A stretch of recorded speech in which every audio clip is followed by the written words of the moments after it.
So we have children who are, so 10, 11-year-old, whose social development, that self-regulation, is like having a 5-year-old. Now, when a 5-year-old has a tantrum because you said no to them, you can contain it.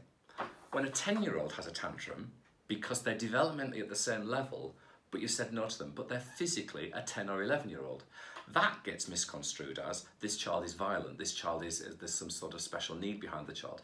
And those are the children that are being excluded from our school system because they are developmentally behind where they should be.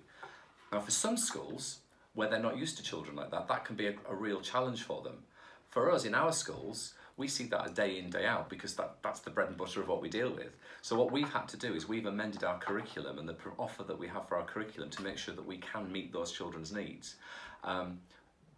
But what we find is by using the compass, by developing the social and emotional skills of those children, by focusing with that common language on what we're trying to achieve with that child, because it's their driver, not ours, what we're able to do is then quite rapidly turn those children around and give them different life choices.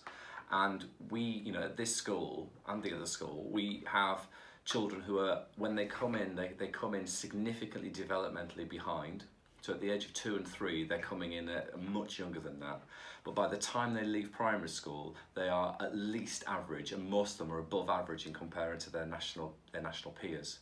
And that's not because our teaching is any better than anybody else's. It's because we're closing the gap in the social and emotional development, developing their language, and that's what the compass helps us to frame with that common language and that common vocabulary that we use.